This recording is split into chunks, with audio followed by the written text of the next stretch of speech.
The world of Warcraft is calling, once again.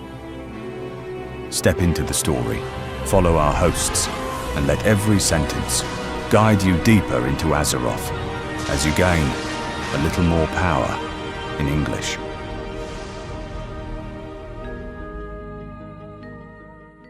Listen along and you'll naturally pick up these expressions. No giant cosmic boot means a funny way to say someone very powerful cannot solve a problem by using direct force. RTS means real-time strategy, a type of game where players build armies and control battles in real time. Like a hot knife through butter means very easily and quickly. Backup plan means another plan you can use if the first plan fails. Enchanted means changed or powered by magic. Death rattle means a final sound or sign before death. In stories, it often means a dramatic final moment. Muffle means to make a sound, feeling, or force weaker or less clear. Check off the list means to finish one task or item on a list. Play one's last card means to use the final option or plan you still have. Rigged against means unfairly arranged so that someone is likely to lose. In over one's head means in a situation that is too difficult to handle. The following are special terms from the World of Warcraft universe. You don't need to memorize them, but understanding what they mean will help you enjoy today's episode. Khaz'goroth, a member of the Pantheon known as the Great Forger. He helped shape the Titan Forge from Azeroth's crust. Titan Forged, mighty servants created by the Pantheon from Azeroth's stone and metal to fight the Black Empire. Aesir, metal Titan Forged who command the power of storms. Vanir, stone Titan Forged who hold power over the earth. Keepers, powerful leaders among the Titan Forged. They were given special powers and likenesses from members of the Pantheon. In this episode, the main keepers include High Keeper Ra, Odin, Arcadis, Thorim, Hodir, Freya, Loken, Mimiron, and Tyr. Arcane magic, a type of magical power connected with order, knowledge, and great energy in Warcraft lore. The elemental plane, a pocket dimension created to imprison the elemental lords and most of their servants. It includes the Firelands, where Ragnaros was imprisoned, Deepholm, where Therazane was imprisoned, Skywall, where Alakir was imprisoned, and the Abyssal Maw, where Neptulon was imprisoned. N'Zoth, one of the old gods on Azeroth. The Keepers fought their way southeast to his bastion, defeated him, and imprisoned him beneath the earth. Cthulhu, one of the old gods on Azeroth. The Keepers marched southwest to his temple city, subdued him, and sealed him underground. Yogg-Saron, one of the old gods on Azeroth. He ruled from a northern stronghold and resisted the Titan Forge with the help of the Cathraxi before being imprisoned beneath the earth. Cathraxi, powerful and rocky warbringers who served the old gods. They were larger, stronger, and more dangerous than ordinary and rocky. Okay, let's begin today's adventure. Hey, Leora. Welcome back. Hey, Torin. So, last time we left things in a pretty tense spot. Agramar finds Azeroth, sees the whole world wrapped in old god energy, runs back to the Pantheon, and we cut to black. Classic cliffhanger. Very rude. So, what did the Pantheon actually do? They talked, which for a group of cosmic beings who have existed since before time had a name, probably still felt urgent. I'd hope so. The Titan who spoke first was Eonar, the Lifebinder. She made two arguments. First, if this world soul was allowed to grow and fully wake up, she could be stronger than any Titan the Pantheon had ever found, possibly stronger than Sargeras himself. Strong enough to stop the Void Lords. Strong enough to end that threat, once and for all. But Eonar's second point, I think this one hit harder. She said Azeroth was family, a lost, vulnerable member of their own family, and you cannot leave her in the claws of the Void. That's the kind of argument that doesn't really have a counter. It didn't. Every member of the Pantheon agreed. They were going to Azeroth. They were going to save her, no matter what it cost. Unanimous. Okay. So, the Pantheon shows up. Giant cosmic beings descend on Azeroth and start fighting old gods? That's the thing. They couldn't do that. They couldn't? Think about what the Pantheon actually is. These beings are enormous. We're not talking very tall. We're talking cosmic scale. If they walked across Azeroth, they could crack the surface open just by moving around. And inside that world is a sleeping titan, still growing, still fragile. One wrong step and the person they came to save is gone. So they're too big to help. Yes, no giant cosmic boot. So Agrimar came up with a different plan. Instead of fighting directly, they would build an army. Not bring one from somewhere else, build one from Azeroth herself. So the Titans play RTS too. Very vivid. The great Forge Titan Khaz'goroth led the work, and together the Pantheon carved enormous warriors out of the rock and metal in Azeroth's own crust. Two kinds. The Aesir, made from metal, who could command storms, and the Veneer, formed from stone, connected to the earth. Together they were called the Titan Forged, and to lead them, the Pantheon created something even more special: Keepers. Beings who were given an actual piece of a Titan's own power. Not trained, not taught, directly passed down. So the Keepers weren't just strong.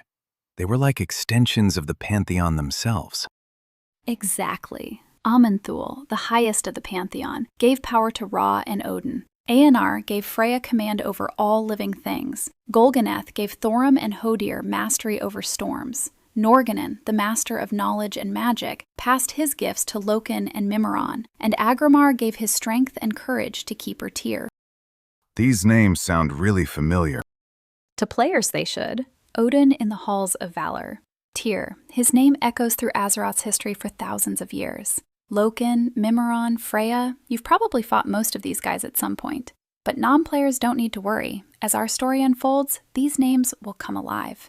Right now, they have one job. Destroy the Black Empire. The Titan-forged army moved into the Black Empire's northern territory and hit hard. The Inraki and Akir had never faced anything like this. Stone and metal warriors carrying the power of titans. They were going through the Black Empire like a hot knife through butter. Very clean. Very easy. Very clean. For a while. But the old gods had a backup plan. 4 of them, actually. They called in the elemental lords, Alakir, Ragnaros, Therazane, Neptulon, and pointed all 4 directly at the Titan Forged. That must have changed the fight immediately. Completely. But the Keepers were smart about it. They split their forces and took on each elemental lord separately. Tyr and Odin wore Ragnaros down and pushed him back to his volcanic home. Arcadis and Freya collapsed Therazane's fortress right on top of her. Ra, Thorim, and Hodir cornered Alakir among the highest peaks and turned his own storms against him. Neptulon tries to help the others, but Loken and Mimiron intercept him. Loken uses arcane magic to freeze and shatter water elementals, while Mimiron builds enchanted bonds to trap the Tidehunter. The elemental lords are defeated. Right, but you can't just leave them beaten. Elements are bound to Azeroth. Kill their bodies and they'll come back. So Keeper Ra, working with a talented Titanforged sorceress named Helia, built a hidden pocket dimension called the Elemental Plane. 4 separate realms, each one a prison. Ragnaros goes to the Firelands, Therazane into the deep crystal caves of Deepholm, Alakir into the cloudy towers of the Skywall, Neptulon into the bottomless abyssal maw, locked away, off the board. And if you're a WoW player, you've probably visited some of those. Firelands Raid, Throne of the Four Winds, Deepholm as a leveling zone. These places that feel like normal game content. They're ancient prisons built in the middle of a cosmic war. Anyway, with the elemental lords gone and the Akir broken and scattered, the Keepers were finally ready for the real fight. The one this whole war was always building toward. The old gods. The old gods themselves. And before I get into the battles, I want to make sure you actually have a picture of what these things look like. Because when you're talking about the old gods, the word monster doesn't really cover it. Okay. Describe them. Imagine a mountain. Now imagine that mountain is alive. It breathes, it pulses. Across its surface, not a face exactly, but hundreds of mouths, gnashing, grinding, never stopping. And eyes, hundreds of those too, black, completely empty. The kind of eyes that don't reflect light, they just absorb it. And the whole thing radiates something that isn't quite a sound or a smell. It's more like a feeling, like despair you can physically feel pressing in on you from every direction. That is genuinely horrible. The land around each old god was dead and black for miles in every direction, like the ground itself had given up. And the keepers had to walk straight toward that, 4 times. I guess they started with Yasharaj. Yes, the biggest one, the most powerful, the one at the very heart of the Black Empire. The keepers fought through wave after wave of Naraki to reach it, and then they found out that Yasharaj had an ability they hadn't prepared for. It reached into their minds, pulled out their fears, their doubts, the darkest thoughts they had, and used those things as weapons against them. It attacked them from the inside. The Titan Forge started to crack. The Pantheon, watching from above, realized their servants were about to lose, and so they made a decision they had been trying to avoid. They stepped in directly? Aman'Thul stepped in, the highest of the Pantheon. And what he did, I want you to sit with this for a moment. He reached down, through the storm clouds above Azeroth. A hand, the size of a mountain range, broke through the sky. He grabbed Yasharaj, this ancient, massive thing made of living darkness and flesh, and Aman'Thul just pulled. He pulled an old god out of the ground. Tore it free. And Yasharaj died, but its death was not quiet.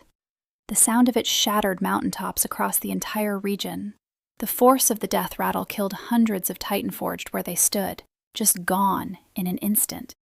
The power of that moment.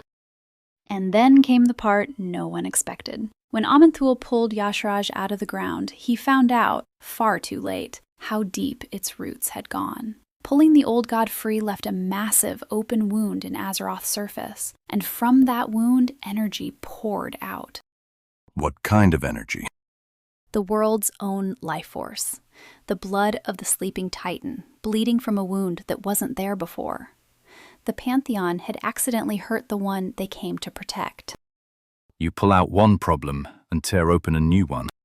And here's where the rule changed forever. The Pantheon looked at the 3 remaining old gods, N'Zoth, C'Thun, Yogg-Saron, and understood that every single one of them had roots just as deep, maybe deeper. Tear any one of them out the same way, and it could destroy Azeroth completely. So you can't remove them. What's left?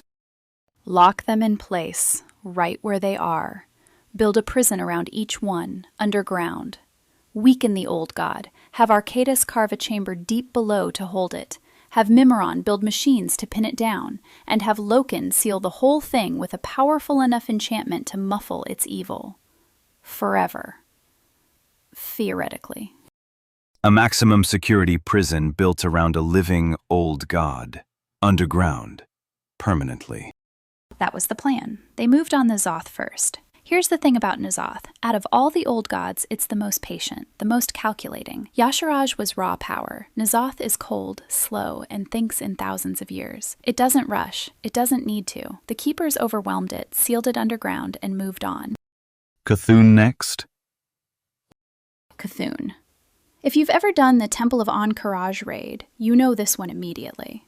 Because C'Thun doesn't have a face. It has an eye. One massive, ancient, endlessly searching eye that stares at you like it already knows everything you've ever thought or done and finds all of it deeply unimpressive. I feel personally attacked. C'Thun has that effect on people. The keepers fought through its defenders, subdued it, and buried it in the same way. Prison below, machines holding it down, magic sealing everything. One more checked off the list. 3 down, 1 left. 1 left. And Yogg-Saron was not going to make this easy. What's Yogg-Saron like? In the game, players know Yogg-Saron through whispers, madness, and the fear of not knowing what is real. Here, in this ancient war, that same kind of horror is already taking shape. It does not just attack bodies, it works on the mind. It twists trust, spreads doubt, and makes even Titan-forged warriors lose their grip on the battlefield. Good grief. The keepers pushed north toward Yogg-Saron's fortress, and Yogg-Saron, knowing they were coming, played its last card. It released its most powerful generals, the Cathraxi. The Cathraxi? Massive and rocky, the faceless ones, but on a completely different level. Bigger, tougher, and instead of just fighting, their dark powers worked directly on the mind. They could push the Titanforged toward madness, make them lose track of their own orders, their own allies. The closer you got to Yogg-Saron, the harder it was to stay clear in the head. So the fight itself was rigged against them from the start. The Cathraxi drove the Titanforged back, cut their numbers, wore them down, and by the time the keepers reached Yogg-Saron, they were in over their heads. In over their heads means you've stepped into water deeper than you can stand in. Exactly that. They didn't have enough strength left to win. Yogg-Saron was about to end all of them. And then, Odin, battered, scarred, barely standing, refused to quit. Odin.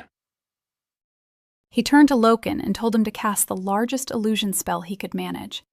Loken wove it across the whole battlefield, and the Cathraxi suddenly saw each other as the enemy. Saw even Yogg-Saron itself as a threat. The entire Black Empire's last stand turned on itself. An ancient, world-eating old god, taken down in part by its own confused generals. While they were fighting each other, Odin led the charge. The Titanforged followed. They brought Yogg-Saron down, buried it underground, sealed it like the others. And then? And then it was over. For the first time in Azeroth's history, real peace. The Elemental Lords locked away in the Elemental Plane, the Black Empire gone, N'Zoth, Cthulhu, Yogg-Saron buried and bound and silenced. Azeroth was free. I feel like we've forgotten something. Right, there's still the wound. The scar where Yashadaj used to be. The Keepers know that if nothing is done, the wound could consume the world from within, long before the sleeping Titan ever has a chance to wake up. So the war is won, but Azeroth is still bleeding. She needs to be healed. And what the Keepers build to do that, and who they leave behind to watch over it all, that's where our next chapter begins. Really good place to stop. If this is your first time here, go back to episode 1. The story builds on itself, and every part matters. And if you've been with us from the start... Thank you. Things are about to start looking a lot more familiar. And leave us in the comments, which old god impressed you the most, and why? We'd love to hear your thoughts. See you next time. See ya.